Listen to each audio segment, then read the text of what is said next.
They are the bread and butter of convenience stores across the country. Soda machines. In fact, according to the publication Beverage Digest, Americans spend nearly $74 billion on regular and diet soft drinks each year. A huge moneymaker for restaurants and gas stations, but a huge headache for county health departments. Travella Myers is the health inspector for Vigo County. She says nasty nozzles are perhaps the most common critical violation in every county and every state. Usually it's a slimy film, an orangish slimy film. Sometimes it's a black slimy film. The nozzle has open air flow, so those bacteria and fungus can grow. And Travella says that bacteria can be dangerous. So we did a little investigation of our own to find out if these fiscal fountains were also fountains full of filth. Armed with sterile swabs and an undercover camera, I went to 5 Terre Haute restaurants and 5 gas stations. I bought a soda at each place, but I also secretly swiped the soda spouts inside and outside the dispensers to see if you are guzzling germs. Then I took the 10 samples to the lab at Terre Haute Regional Hospital. Microbiology technical coordinator Mary McDonald agreed to work with us.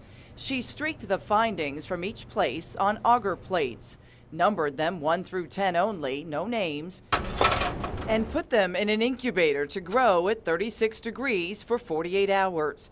We asked Mary to test for mold, fungus, fecal matter, E. coli, and salmonella, germs that could potentially make you think before you drink. You wouldn't dare drink out of this. But if you're drinking out of this, you might as well be. That's right, some gas stations and restaurant soda machines are serving up disgusting drinks. We started our experiment with 10 sterile swabs and an undercover camera. I bought fountain drinks from 5 Terre Haute gas stations and 5 local fast food joints. As I filled up my cup, I secretly swabbed inside and outside the fountain nozzles, looking for bacteria that can fester inside the dark, damp valves. Then we took our samples to the lab at Terre Haute Regional Hospital. Microbiology technical coordinator Mary McDonald swiped the findings on auger plates. We put them in an incubator for 48 hours, then got our results.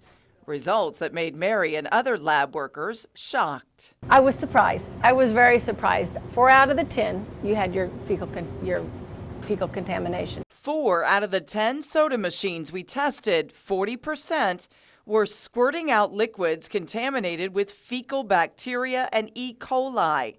We're not going to tell you the names of those restaurants and gas stations, and there's no solid reason as to why some fountains can be full of filth.